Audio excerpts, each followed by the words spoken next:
ما عنديش نفس أذاكر، باسرح كتير في المذاكرة والدروس ومش عارف أعمل إيه، فاسمع الفيديو ده.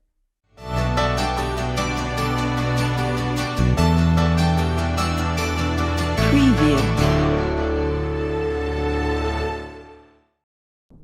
السلام عليكم ورحمة الله وبركاته، ازيكم يا شباب؟ عاملين ايه؟ يا رب تكونوا دايما بخير. فيديو النهارده بصراحة هيعجبكم جدا، لأن الفيديو ده هنتكلم فيه عن حاجة بتقابلكم كلكم، وكلكم أول حاجة بتجيبوها أو بتشتكوا منها: ما عندناش نفس نذاكر ومش بنركز واحنا بنذاكر، أو بنسرح كتير واحنا بنذاكر، أو بنسرح واحنا في الدروس. اسمع الفيديو للنهاية عشان تعرف أسباب المشاكل دي ايه وازاي أحلها. وقبل ما اقول لك اسباب المشكله وازاي احلها، يا ريت لو لسه ما اشتركتش في القناه تنزل تعمل سبسكرايب وشير للفيديو كتير علشان الكل يستفيد.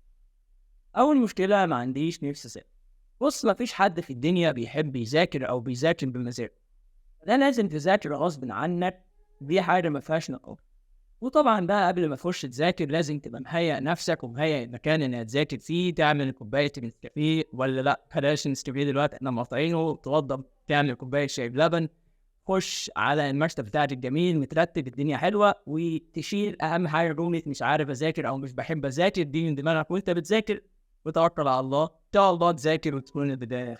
يعني مشكله مش بركز او بسرح في الموضوع. لازم نعرف الاسباب علشان نقدر نعمل. اولا، عدم التركيز ليه اسباب خارجيه واسباب داخليه. بمعنى، اولا الاسباب الخارجيه اللي انا قاعد في مكان، قاعد داخل اذاكر والمكان حواليا دوشه، او مثلا بذاكر في اضاءه مش كويسه تعب عيني، او مثلا قاعد اذاكر قدام تلفزيون، او قاعد اذاكر والتليفون جنبي ويا سلام يجي رساله، سواء فتحتها او ما فتحتهاش فانت كده خلاص نسيت المذاكره، سواء فتحتها فهتكمل تعليق، او لو ما فتحتهاش فقاعد طبعا اذاكر ويا ترى مين اللي بعت الرساله وسرحان وخلاص كده انت نسيت المذاكره، وتشتري في الاخر ان انا بسرح المذاكره. ما طبيعي هتسرح المذاكرة.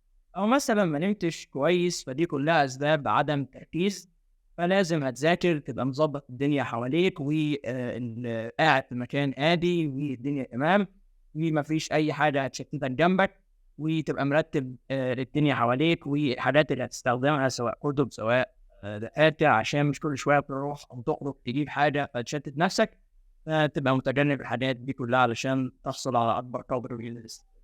طب الاسباب الداخليه لعدم التركيز مش سرحان في المذاكره: مثلا تبقى داخل تذاكر وفي مشاكل انت بتقابلها في دماغك، فتيجي تذاكر فتفتكر المشاكل دي، ده طبعا هيأثر عليك. فانت داخل تذاكر تحاول تشيل اي مشكله انت بتقابلها او اي مشكله حواليك من دماغك، تبقى مهيئ الدنيا ودماغك فعلا داخل عارف انت داخل هتذاكر ايه، فتبقى مركز في الحاجه دي اكبر تركيز علشان تقدر تستفاد وما تسرحش وانت بتذاكر، ده مهم.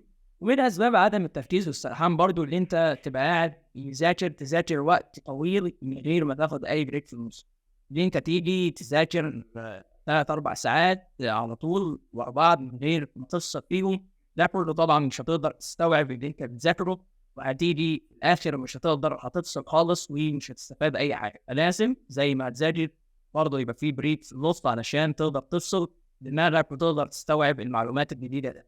علاج المشكلة دي إن أنت تحاول تتفادى أي سبب من النوم هو علشان تبقى مركز بقدر المستطاع وتستفاد بالمذاكرة اللي أنت بتذاكرها. ونفكركم برضه بجروب الواتس اللي إحنا عملناه، عشان اللي ما يعرفش هنسيب لكم اللينك بتاعه في الديسكربشن، علشان لو أي حاجة واقفة قدامك تبعتها لي أو نتناقش فيه، أو أي مشكلة نتقابلها نتناقش فيها ونعمل على المشاكل اللي بتقابلكم فيديو. ده كان فيديو النهارده، ويا رب تكونوا استفدتم. ولو لسه ما عملتش الاشتراك في القناة تعمل سبسكرايب وشير على قد ما تقدر. شكرا للفيديو.